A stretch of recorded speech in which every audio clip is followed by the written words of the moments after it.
Hello and welcome. I'm Peter Afrasiabi, the host of the Curious Lawyer series.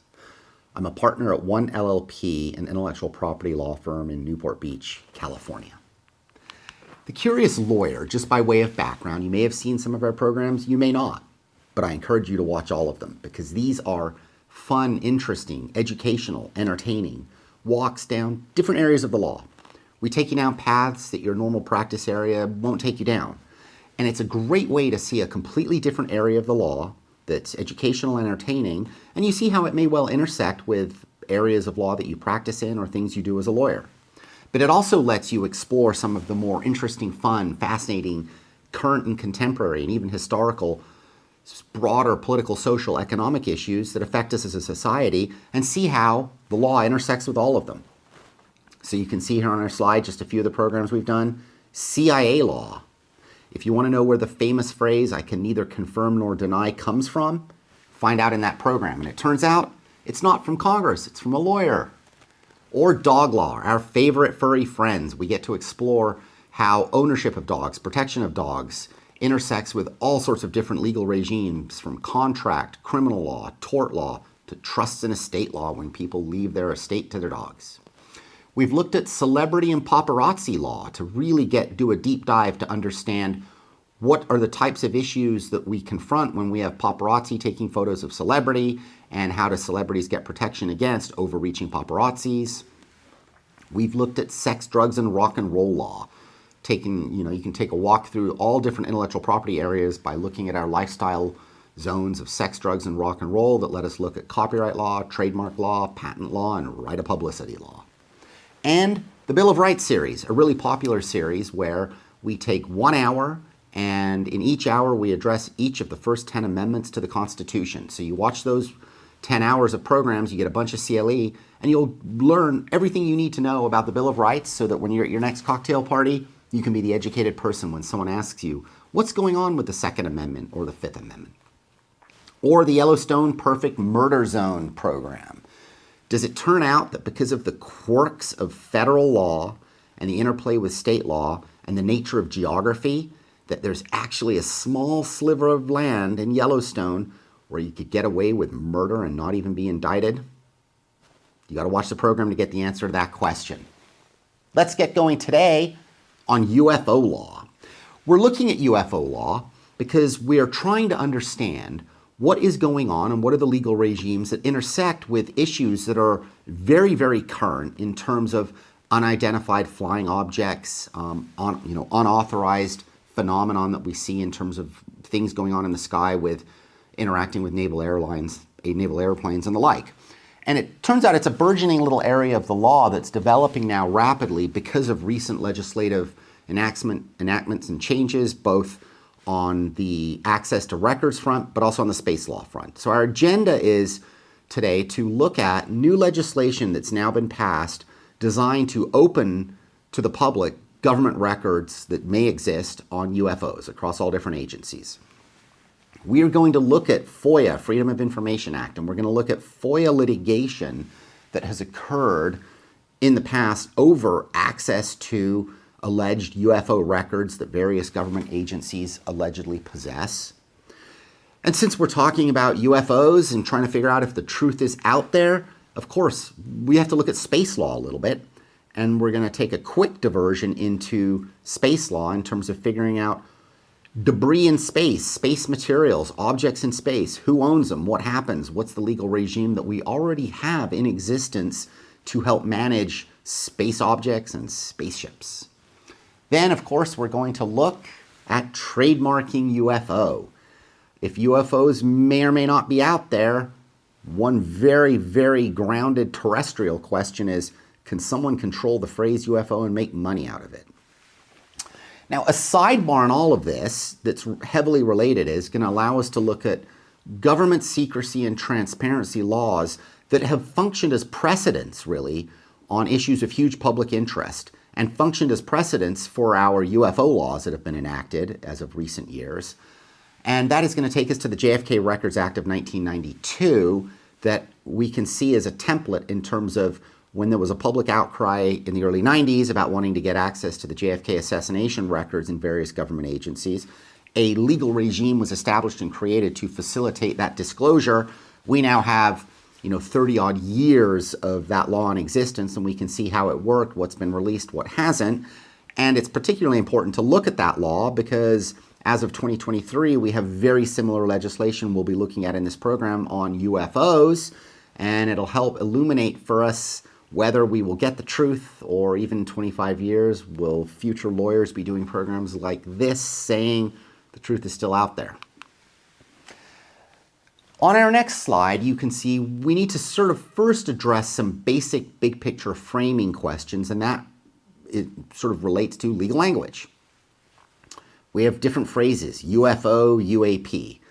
Well, we're going to look at them. UFO, of course, is unidentified flying objects. We all know that from science fiction, from X-Files, the TV show in the 1990s. It's a sort of verbiage of the 20th century about UFOs, and it connotes all sorts of things: spacemen, little green aliens, crazy government cover-ups down in Area 51, and the like.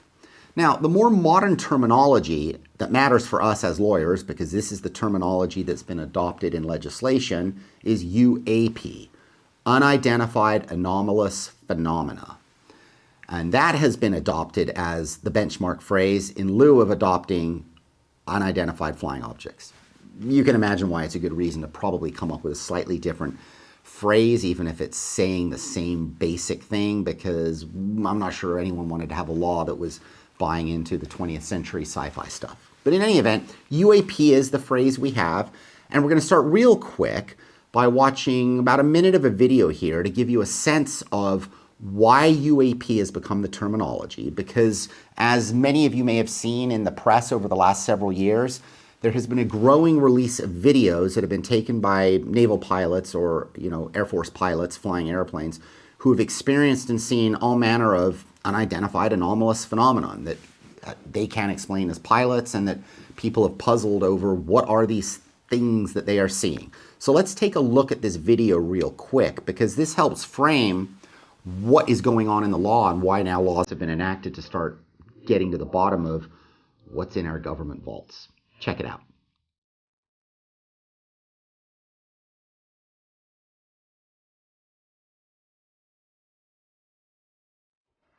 There's a whole fleet of them. Look on the ASA.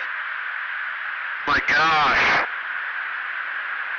They're all going against the wind. The wind's 120 knots from the west. Look at that thing, dude.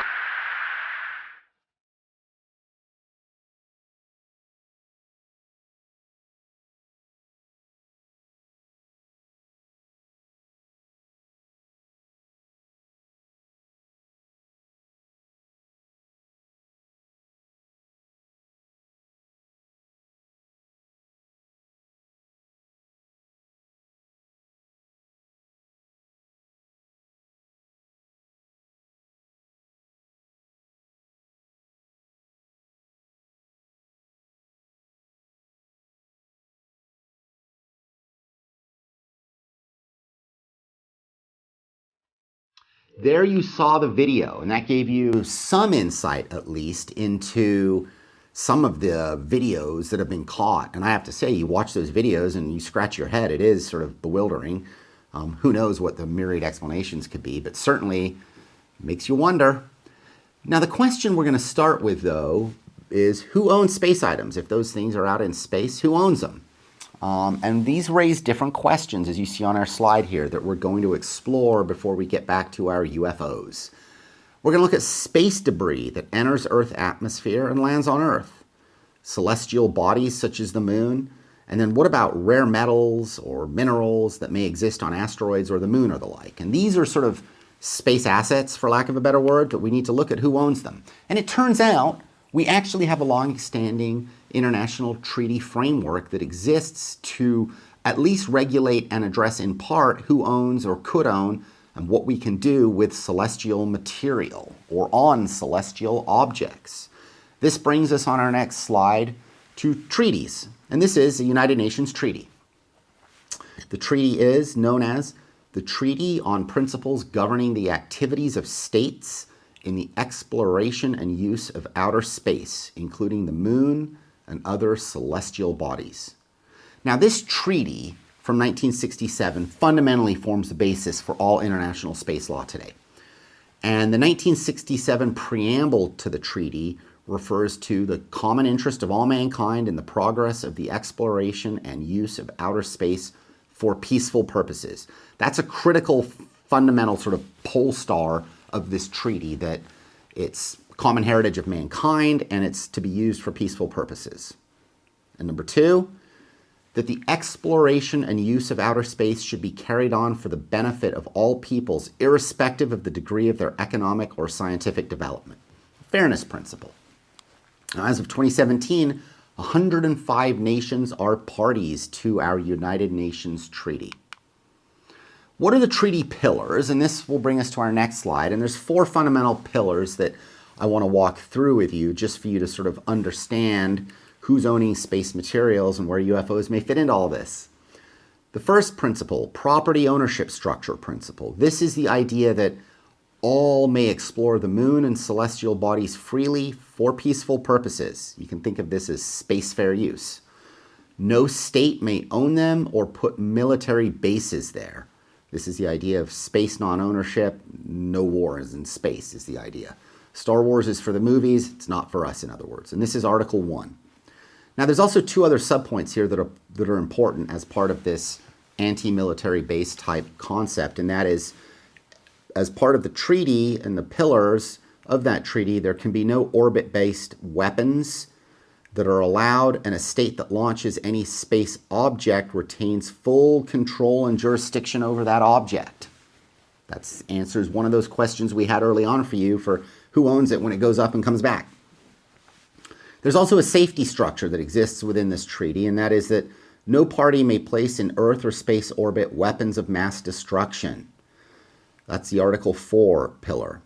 And, this is important, you must not contaminate space or create adverse Earth effects by contaminants, which we will get to soon as in very fascinating questions as to what's a contaminant.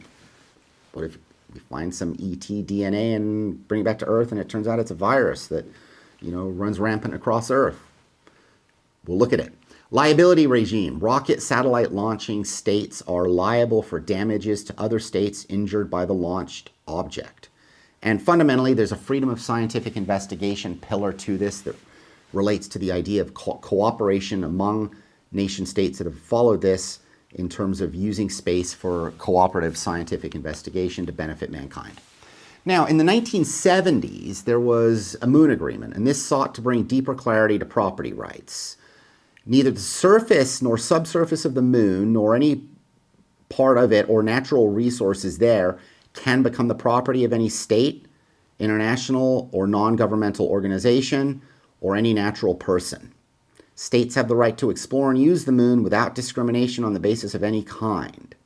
Now, the moon agreement, unlike the treaty we just looked at, it's only been ratified by 16 nations. And critically, the actual players in space travel haven't ratified it. So the USA, Russia, the EU nations, or China, for example, they haven't ratified it.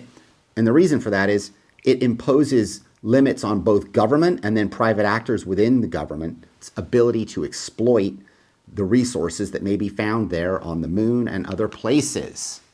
So we all know about the space race in the 1960s and how we got to the moon, we walked on the moon, it kind of came to an end in the 1970s, but in the 2020s, we're back to a new moon race. And this ties heavily into looking at some of the legal regimes that have been adopted recently to address what's going on with celestial objects and the like as we look at our UFO problem.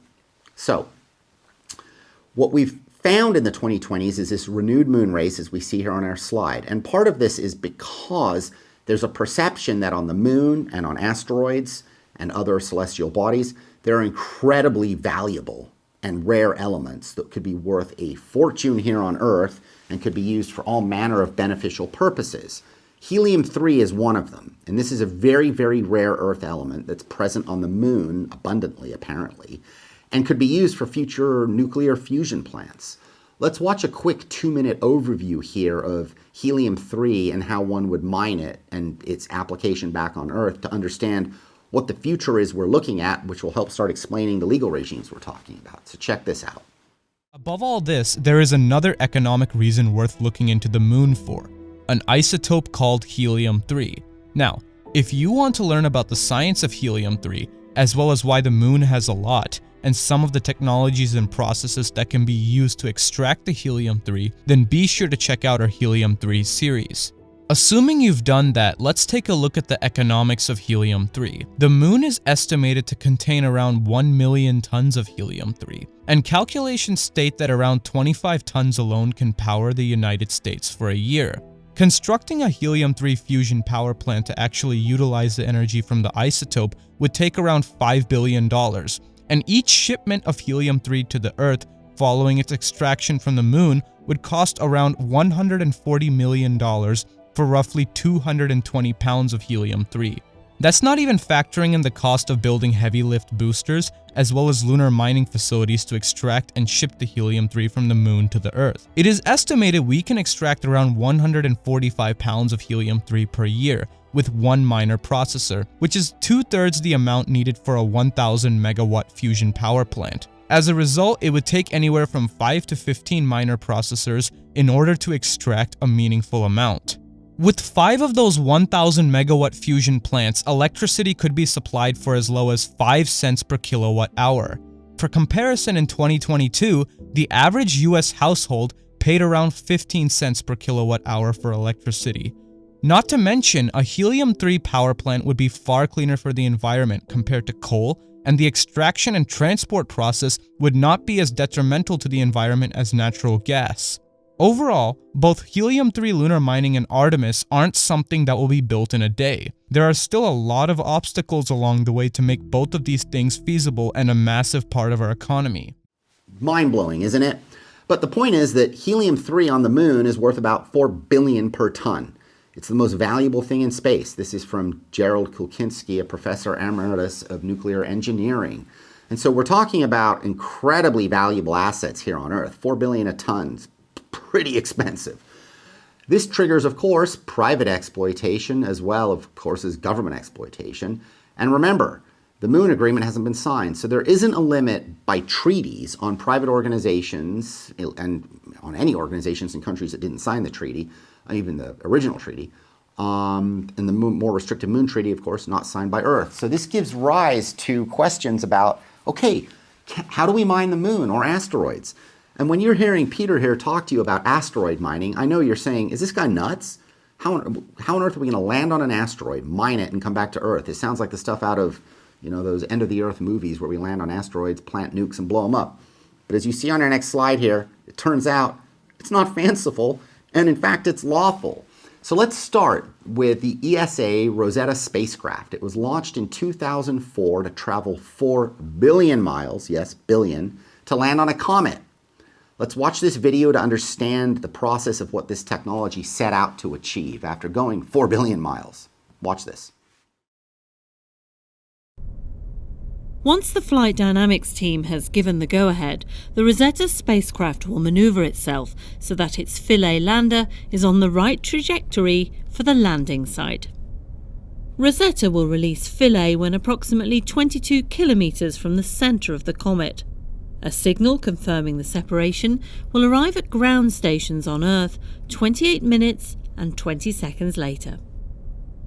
The landed descent will take 7 hours. On the way down, Philae will take a series of images, including a farewell shot of the orbiter. Some of its onboard instruments will sample the dust, gas and plasma close to the comet's surface and measure any magnetic field. The Sesame experiment, which contains 3 instruments, includes one called CASSE, located in the lander's feet. CASSE detects the touchdown, the moment when the lander hits the surface, and also it has active emitters that emit acoustic waves in one foot, and they go through the surface and can be detected in another foot, and we can derive the mechanical properties of the soil of the cometary nucleus this way. The 3 lander legs will absorb the momentum and use it to drive an ice screw in each foot into the surface. At the same time, 2 harpoons will fire to lock the probe onto the surface, and a small thruster on top will counteract the impulse. Once anchored to the nucleus, Philae will begin its primary science mission, based on its initial battery lifetime of 64 hours. The lander also has solar panels, and hopefully they can recharge the batteries and extend Philae's lifetime. Mind-blowing, wasn't it? And in 2016, they did it. So this has given birth now to multiple asteroid mining companies that have been launched so that they can go and collect asteroid water and convert it to rocket fuel, which could be a step to establish sort of deep space travel in the future, or refueling. And these are off-Earth resources, and there are various companies that have been established to do this, and I've listed some of the companies here for you. Multiple ones have received funding, have run into existence to try to do it. Some have gone bankrupt already, but new ones are popping up all the time. And the other aspect is to harvest valuable metals from the asteroids or space rocks, and these are sort of platinum grade or higher metallics that, of course, are incredibly valuable here on Earth. So you're a company in America and you want to go land on an asteroid and bring back the stuff. Do you own it? Who owns it? Bit of a problem, but we addressed it with the law. There's actually an asteroid law. And now we're going to go to our legal regime on the next slide as it relates to asteroid mining. Now remember, the Space Treaty prohibits state use and occupation of the moon and celestial bodies, but it's silent on commercial harvesting and mining, and the Moon Agreement Amendment in 1979 was not adopted by the US. And so we have questions that pop up, such as, is an asteroid a celestial body subject to the original treaty? Or was it really about moon and planets? If so, and use and occupations prohibited, does that encompass mining? Who knows? If it does, problems may lurk. But given the legal confusion between these issues and private enterprise now a reality, the executive and Congress started rapidly acting. And so we had agency response first. The FAA, Office of Commercial Space Transportation, started responding to private company requests for payload review of extracted objects from moon asteroids. And so incredibly complicated beyond the scope of our program, of course, but there's issues about needing to get licenses just to launch from the FAA and then come back and land. And that's a whole set of licenses addressing a whole bunch of issues. And then there's a question of just ownership. This took it to Congress. What did Congress do? Well, as you see on our next slide, we have the Asteroid Miners Property Rights Law of 2015. Sounds like something out of a law review, hypothetical casebook, quiz that you may get in law school, but no, it's a real law. It's known as the Asteroid Act. The goal is to expand opportunities and protections for private space companies looking to explore space, and it has key provisions that relate to asteroids. Private citizens can own and exploit asteroid resources, and federal courts have exclusive jurisdiction of asteroid-related disputes. This 51 U.S.C. 51303, that's the section. A United States citizen engaged in commercial recovery of an asteroid resource or a space resource under this chapter shall be entitled to any asteroid resource or space resource obtained, including to possess, own, transport, use, and sell the resource obtained in accordance with applicable law, including the international obligations of the U.S. And so this amazing legislation, it's actually the first legislation creating private space property rights ever. Now, treaty violation questions exist still. They remain unanswered internationally, but when you tell companies and capital that they can own the private resources extracted, of course, industry can be created, jobs can be developed, and technology can be advanced. And so on that front, we have a bunch of companies now out there to develop and hopefully harvest and cultivate those resources, bring them back, make money, everyone's happy, and we'll see what happens. Now, this gets to UFOs, though, and the little green men who we think may be in those UFOs, because it starts raising questions about if we do find something on one of those asteroids that's DNA or something like DNA that we don't have a name for, but, biologics of some kind from ET, who owns it? Can you bring it back to Earth if you find it, if you're a private company and you pull up something like that? Or is it a potential contaminant that would be barred from being returned to Earth? Or does it fall within the asteroid miners law because it's a resource that you own and you get to bring back? It could be a resource because, as we know from IP and patent realm, derivations from these types of things can lead to drugs and patents on those drugs and treatments, which are incredibly valuable resources to own. Now, the Space Treaty says scientific endeavors in space are there to benefit all of humanity, but the Miners Law allows mining by private companies for profit. And so the question is, if we find ET cell-based life, which one is it? If it's for the benefit of all humanity to be shared fairly and equally, those patents may get blown up by some other country that may hold rulings that do something that our companies don't like. Or is it private property that can be developed, patented, and sold? Questions that remain to be unanswered, if indeed little green men exist. Now, the question that this now starts shifting us to as we pivot from this overview of space law, as we dive more deeply into UFOs specifically and what may be out there on our UFOs, is, as you see on our next slide, the question: does the CIA or the NSA or some other agency acronym, do they have UFO records or even UFO materials? And if so, how do we get them? This makes us take a look quickly at FOIA law, Freedom of Information Act law.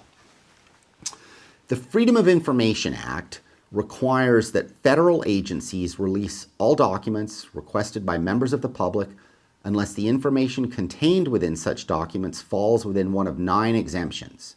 This is at 5 U.S.C. section 552A and B. Now, under FOIA, those statutory exemptions from public disclosure have to be narrowly construed, and they have to be narrowly construed in favor of disclosure. And that's sort of the policy balance that's been struck by the U.S. Supreme Court. U.S. Department of Air Force versus Rose. It was a case of a FOIA request by Rose against the Air Force, 425 U.S. 352, and it's from 1976. And that bedrock idea of how FOIA law is construed in favor of disclosure is the overarching framework or framing principle that's applied by courts as they look at FOIA. Now let's take a brief look at some of these exemptions from disclosure, which helps explain why it may be hard to get the stuff that we really want. And that is national security pursuant to executive orders can just be a blanket exemption. So if the executive concludes that national security is at point, it can be excluded. The deliberative process privilege is another exclusion. Trade secrets are excluded. And also personnel medical files of underlying folks are obviously excluded for their own personal, medical, private reasons. And also law enforcement records where it could interfere with enforcement actions or deny someone a fair trial. And that tends to apply mostly in terms of current pending investigations and or trials, such that anything within the possession of the government at that point in time would fall in the exemption, but you could wait several years when it's all over in its history and then go get them, because at that point in time, it will no longer be interfering with the enforcement action or denying the person a fair trial. So let's take a look at some UFO records litigation. And we're going to see on our next slide here a case coming out of an alleged UFO sighting in 1965 in Kecksburg, Pennsylvania. You see there a picture of an object that's been created, and it's for all of you to see if you go to Kecksburg, Pennsylvania. And this is the object that many people sort of had identified and reported seeing in the sky, and so someone's created a sculpture of it, and there you have an idea of what happened, or people say happened, in 1965 when they were looking into the sky in Kecksburg. And so this case is Keene versus NASA. It's reported at 480 F sub 2nd 150. It's from the district court in D.C. in 2007.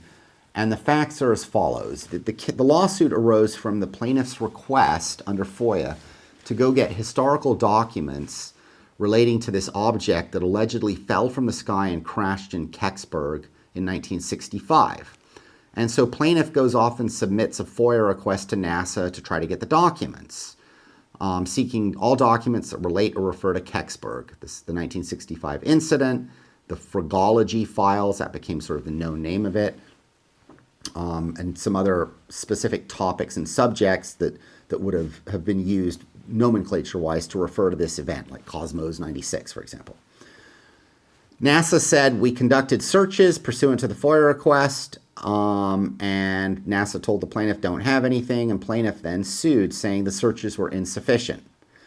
And what the court held in this case is that on the NASA search here, it was inadequate. Basically what happened is NASA did not offer evidence of what files were searched by what keywords. They just said, we took a look, we don't have anything. And that sort of, I opened the drawer, look, nothing there, sorry, FOIA doesn't let you do that. FOIA is more robust. And so that's why I brought this case to you, because it's a UFO case that requires and shows that there is robustness to FOIA. And even if people are going to court seeking UFO records, and a lot of people may not believe in UFOs, courts are still going to take very, very seriously their request and expect real behavior by the agency in terms of uncovering if those records exist.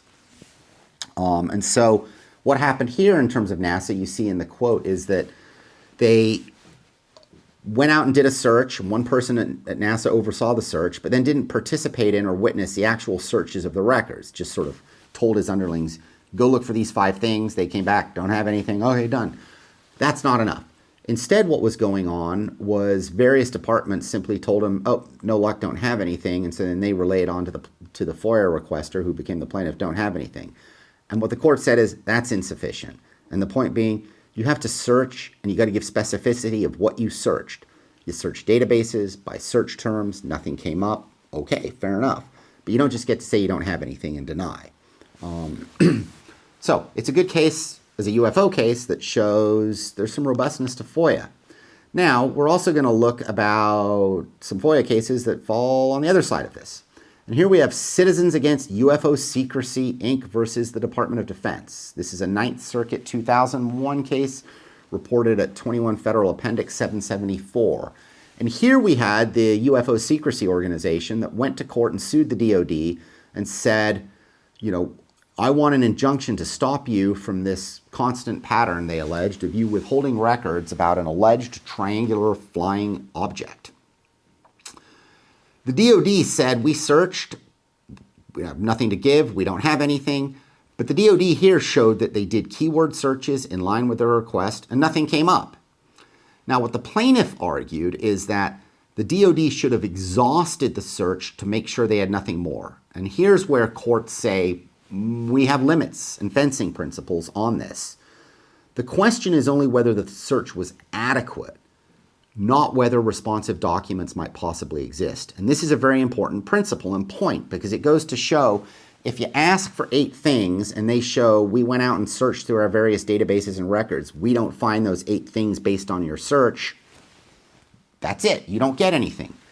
That may not mean that they don't have something as it relates in some way to those documents. Maybe if the plaintiff had used different phraseology or come up with different things to search for, they would have been found. And so all they have to do is an adequate search. Even if responsive documents could theoretically exist, they just fall outside the scope of the search, too bad. So it's not a burden on the government to exhaust anything and everything the plaintiff could possibly be asking or looking for in a zone. We take the plaintiff's demand as it is.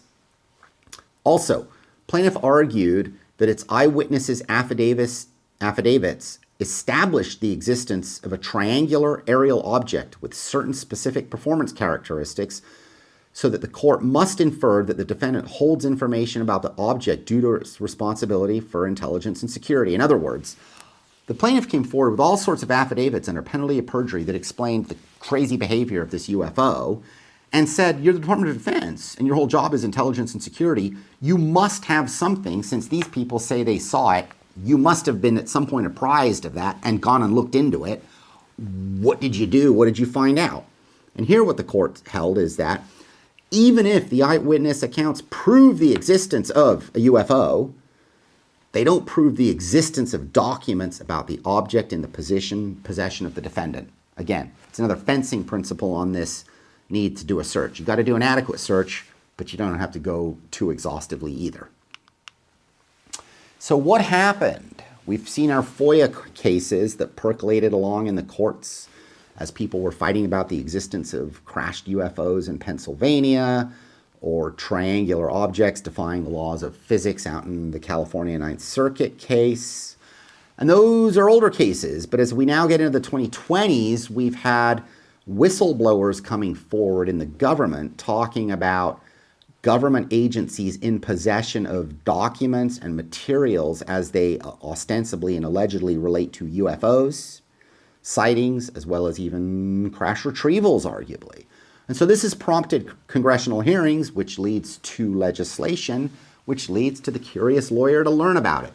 So let's take for a framing background of this, we're going to watch a few minutes of some congressional hearings, and the central whistleblower is a man by the name of David Grush, who has been the central whistleblower in the last several years, around which this UFO, UAP phenomenon has become part of mainstream press, public opinion, and has triggered responsiveness by Congress for legislation. So watch this. If you believe we have crashed craft, stated earlier, do we have the bodies of the pilots who piloted this craft? Biologics came with some of these recoveries, yeah.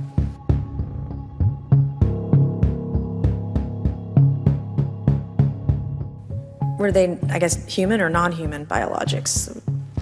Non-human, and that was the assessment of people with direct knowledge on the program I talked to that are currently still on the program. We arrived at the location at approximately 20,000 feet in a controller called merge plot, which means that our radar blip was now in the same resolution cell as the contact. As we looked around, we noticed that we saw some whitewater off our right side. It's important to note that the weather on this day was as close to perfect as you could ask for off the coast of San Diego. Clear skies, light winds, calm seas, no whitecaps from waves. So the whitewater stood out in a large blue ocean. All four of us, because we were in F-18Fs, so we had pilots and Wizzo in the back seat, looked down a small, saw a white tic-tac object with a longitudinal axis pointing north-south and moving very abruptly over the water like a ping-pong ball. There were no rotors, no rotor wash, or any sign of visible control surfaces like wings. As we started clockwise towards the object, my Wizzo and I decided to go down and take a closer look with the other aircraft staying in high cover to observe both us and the tic-tac. We proceeded around the circle about 90 degrees from the start of our descent, and the object suddenly shifted its longitudinal axis, aligned it with my aircraft, and began to climb. We continued down another 270 degrees. We went nose low to where the tic-tac would have been. Our altitude at this point was about 15,000 feet, and the tic-tac was about 12,000.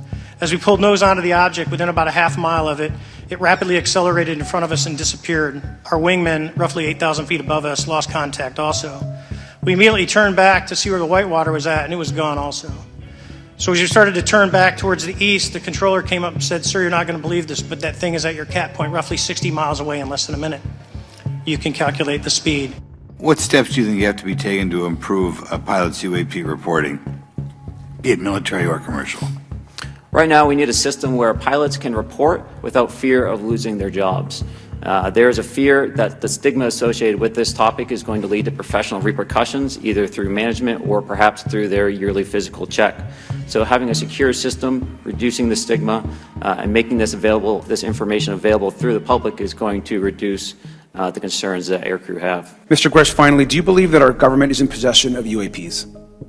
Absolutely, based on interviewing over 40 witnesses over 4 years. And where?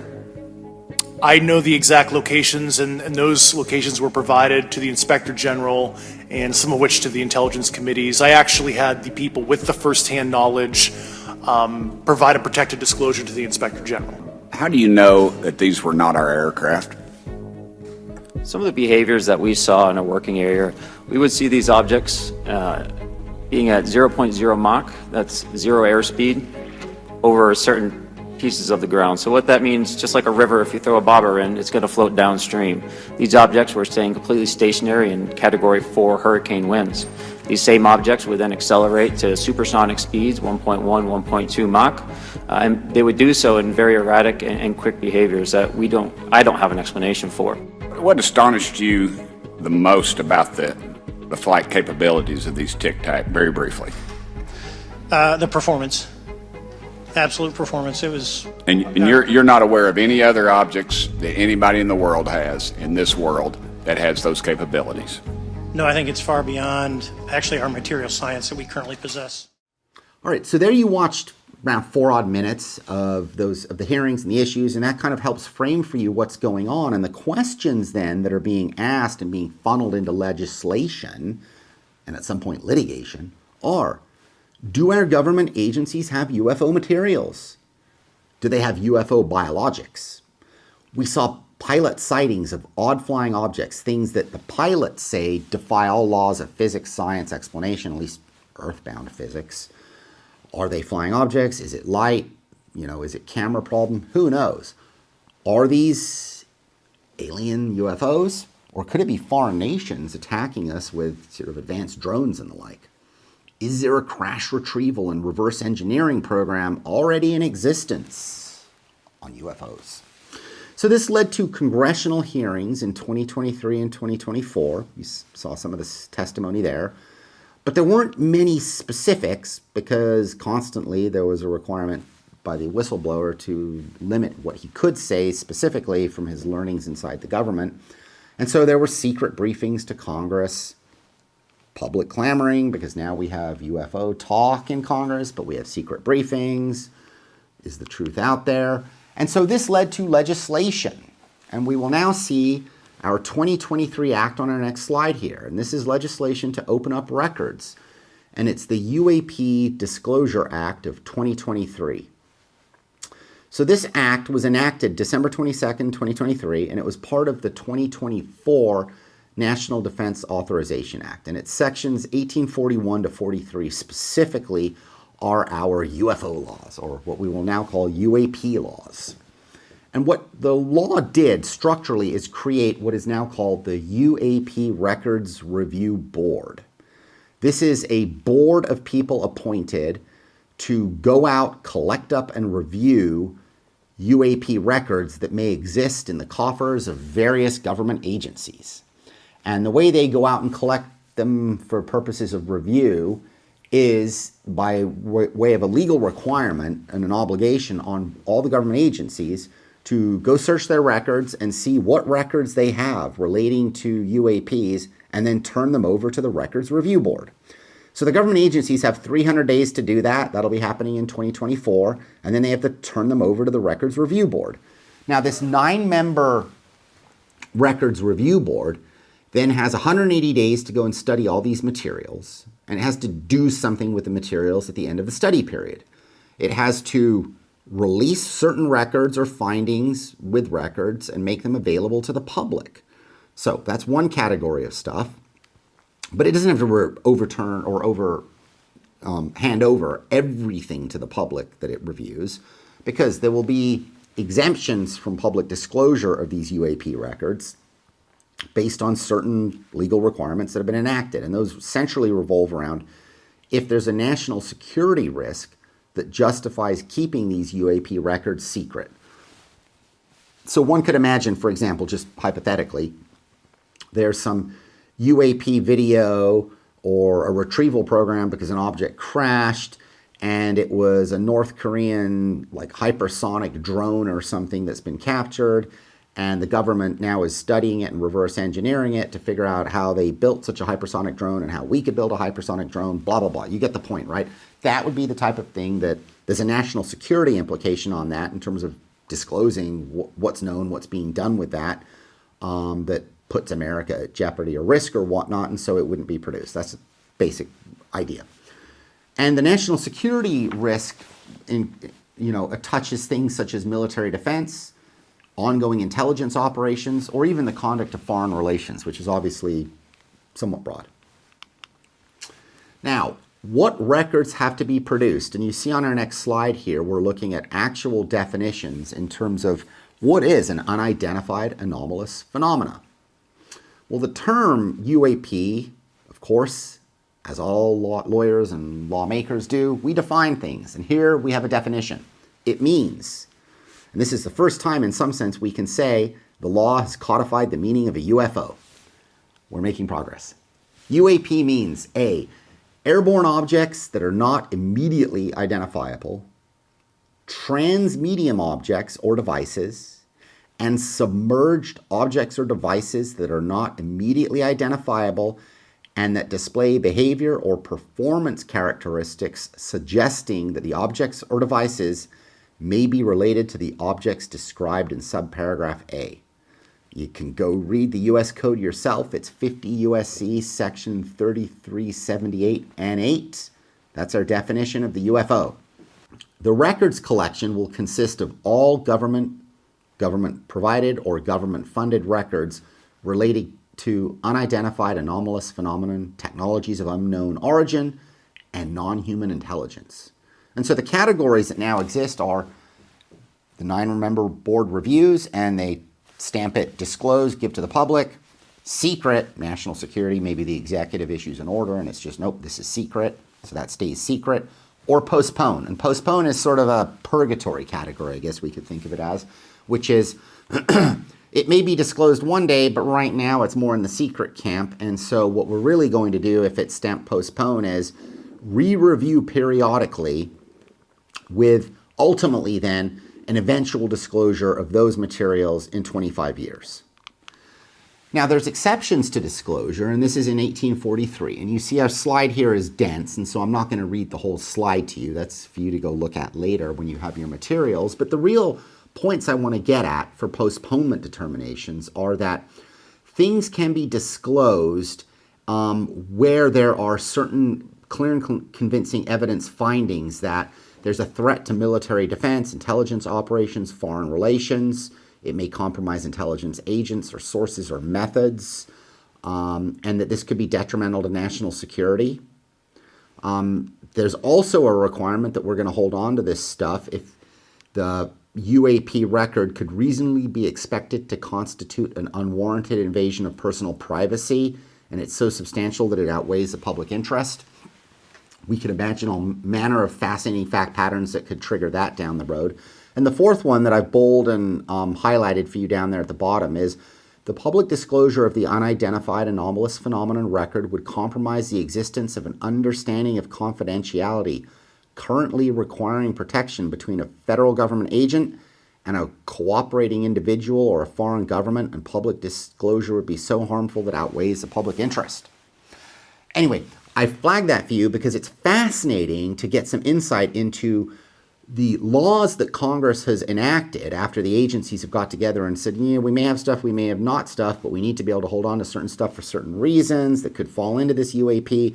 And so someone, for some reason, thought that that number 4 may be a catch-all category that matters, which I guess gives us some insight into the fact that there must be an ongoing existence of an understanding of confidentiality going on between our government agents and perhaps, you know, spies in other countries. That's my X-Files. I believe it when I tell you it type idea that I'm sharing with you. Anyway, let's get away from conspiracy theories, but that is the law that's been passed. And let's move on to this idea of 25 years. What does this mean? Well, the law says in subsection D of this law, and that's section 1842 GD, that there's a deadline for full disclosure. Basically, these records, they're going to be given fully at some point to the public, period, and we're going to stop holding on to them and arguing about secrecy and national security and all that. And we're going to tell you, people of America, in 25 years, you'll get them. That's what the law says. Each unidentified record shall be publicly disclosed in full no later than 25 years from the date of its first creation of the record by the body that's the review board, that is, 25 years from when they collect it up. But, like all laws, there's exceptions, unless the president, 25 years from now, for example, certifies that continued postponement is made necessary by an identifiable harm to the military, defense, intelligence operations, law enforcement, or foreign relations conduct, and that the harm is of such gravity that it'll outweigh the public disclosure. So the question this raises for us, if we are seeking to know what's out there and get these UFO records, is if we're not going to get them now, can we be sure that we'll get them in 25 years? I hope I'm alive in 25 years, and maybe this is a reason for some of us to get healthier so that we can be alive in 25 years to find out if UFOs really exist. This brings us to a sidebar, because like I mentioned in the beginning, this law wasn't just created in 2023. It actually was modeled on a template for a similar massive sort of issue of public controversy, interest, conspiracy theories, and the like, and that's the assassination of JFK. That the JFK Act created the same basic structure. Government records related to the assassination have to be disclosed within 25 years, unless, almost the same language, continued postponement of the record is necessary by an identifiable harm to military intelligence, conduct of foreign relations, of such gravity that it will outweigh the public interest. So you see there, the exact language passed in 1992 that gave this exemption card to the executive is the exact language that was passed in our UFO law in 2023. And you see there the citation if you want to go read the JFK Act. 44 U.S.C. 2107, it's in the notes. So you have to go to the notes, actually, of the code. It's an odd codification system of this act. Now, we have a definition of assassination records, just like we have a definition of UAP records. Now, of course, the substantive definitions differ, but the bodies that have to go dig up these records are the same. And so you can see our assassination records here on the next slide in terms of the types of things that could exist and where they may exist.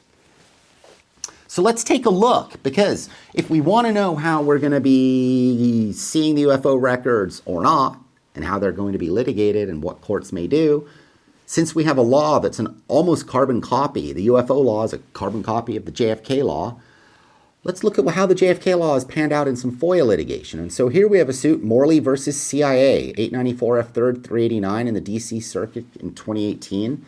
Morley's a journalist, news editor. He brings a FOIA request to the CIA. He wants everything related to the CIA operations officer George Iohannides. And Iohannides was someone who was ostensibly or allegedly working with the CIA and had been following or tracking Oswald. And that getting the records would prove the CIA knew about Oswald before Oswald assassinated President Kennedy, etc. So he seeks these documents, and he ends up getting, the CIA is then told, we'll go to the review board. We've given over documents to the review board. And he sues in court and says, no, you don't get to just say, years ago we gave stuff to the review board. I'm asking for a specific request. You got to go look. Court says no, goes up on appeal. They say, no, yes, go look, CIA. CIA goes and actually now finds 400 more documents that were not originally given to the board. That may also illuminate for us what could be happening when agencies do or do not turn over UFO review records. So in any event, he now gets 400 more records that had never been given to the review board related to this guy. And it turns out he was a CIA case officer for some Cuban anti-Castro group. And the officers of that group were in contact with Oswald before the assassination. What all that means, it's in the eye of the beholder. Go watch our JFK program. You may get some insight. Now, on appeal, he then goes up again and he wins multiple times on appeal. But he then says, okay, I've now got my FOIA records. I had to fight. They refused to give them. They were hiding them. I won. I got them. I should get my fees under the FOIA law for being forced to do this. He's denied fees. This goes up on appeal, and this goes to show how difficult it is to get documents, because even though he won, having the district court reversed multiple times by the DC Circuit, the DC Circuit still said, you don't get your fees, because it was reasonable for them to just think that they had given everything already and they didn't need to go do redundant work. And so this is just sort of an illustration, I think, of, and many, many cases are like this, of just, it is very difficult to get fees even if you win. Now, there was a dissent who said, what's going on? We've reversed the district court 4 times in 15 years for errors. He succeeded in getting records. Now, none of this is to say that the assassination theories have merit. That is, whether the records prove a theory or not, I don't know. But the only point is that we've reversed repeatedly, and it turned out there were records, and so he should get fees. But that was a dissent. Now, let's go 25 years past 1992, because we have a bit of a petri dish to see what may happen in 2048 when we get 25 years past 2023. The deadline was 2017. It comes, but President Trump issued an order saying, nope, not going to release the remaining stuff, national security and the like. President Biden issues the same orders multiple times, says we have a transparency plan, we're going to release some stuff, but some stuff's been released, and some of the documents released, we put one there for you. They show another document, an actual CIA agent, Reuben Efron, who was a lawyer working for the CIA before President Kennedy was assassinated. And as you can see in the actual document there, he was opening and reading Oswald's mail as part of his job. That came out. But others are still withheld on national security grounds. And so we're 25 years out, and now past 25 years, we're now like 35 years almost. Other documents are still being withheld, which brings us on our next slide then to the idea of, well, we may or may not get those UFO records. Ultimately, I hope I'm alive. I hope you all are alive in 25 years so we can find out. But who knows? If that template works, we may not be getting them even then. So let's then shift to the more terrestrial question of, if we in space law can't own the UFO we find, or maybe we can under the Asteroid Mining Act, or if the government owns it or doesn't own it, or maybe it doesn't exist, let's at least answer the commercial questionnaire, a country of can you own the word UFO? And this brings us to UFO Magazine versus Showtime, a district court case out of the District of Wyoming in 2022. And here we have Showtime doing a docuseries on UFOs, exploring the historical, cultural aspects to our enduring fascination with UFOs and alleged government cover-ups. So Showtime makes its program, and the UFO Magazine sues Showtime for trademark infringement. They had registered a trademark on the word UFO for entertainment purposes. The district court dismissed, and the district court said, UFO as used in a documentary is simply protected by the First Amendment. The title UFO has at least minimal artistic relevance to the underlying work, and it did in no way explicitly mislead as to the source or content of the work. Further, what the district court held, UFO Magazine uses the mark for text products including books and magazines and electronic types of publications, while Showtime was doing a streaming television series. And the UFO Magazine never said that they were planning to make a TV series, and so that factor weighed in favor of Showtime. So there was broad First Amendment right and a very limited ability of someone to monopolize the word UFO. They have a registered mark as it applies perhaps to entertainment magazines so that someone can't create another magazine called UFO Magazine, but courts are not going to give them broad space beyond that for a word like UFO that is part of the cultural lexicon at this point. So if you're going to create a UFO brand, come up with a different word, I guess, is the advice that a trademark lawyer would give you, and pick something other than UFO. This brings us to our conclusions. Are we alone? Is the truth out there? I'm just a lawyer, and this is just the Curious Lawyer program. Those questions are beyond this program, of course. But the legal regime does touch them. And so what we've learned is that celestial bodies by treaty are common heritage. But moon mining, asteroid mining, that's less clear. We may be able to perfectly well do moon mining for helium-3. The U.S. didn't sign it. And we can definitely do private space companies to mine asteroids and or the moon, because that's well underway given the amendments of our laws in 2015 to expressly allow, for the first time in history, private companies to extract, mine asteroid resources, which could include biological little green men. This growing public interest about UAP and UFO videos has led to a near identical law to the JFK law, the 1992 JFK law, to be enacted. And we saw how the JFK statement made to the public in 1992 that even if we hold on to it now, don't worry, you'll get it all in 25 years, didn't quite pan out. And we've seen the UAP law is not just modeled on the law, it's literally quoting the law. It's identical structurally in terms of the exemptions. Don't hold your breath in 25 years. We've also seen FOIA litigation as a means to accessing records. And we've seen it works in terms of there is a genuine burden on the government to go do a proper look. But it's also limited.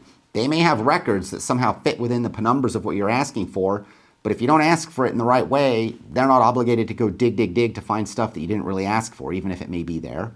And we've seen, even when you win repeatedly, you may not be given your fees. So while you can get records for FOIA, it's expensive and burdensome on that person searching.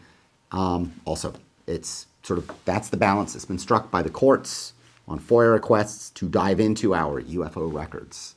And of course, we'll end on firmly non-celestial terra firma of Earth. When it comes to money, commercial enterprises, UFO, it's not a term one can monopolize as against documentary filmmakers discussing the UFO phenomenon. Thank you for watching, and as always, if you have any questions or if you've seen any UFOs, let me know.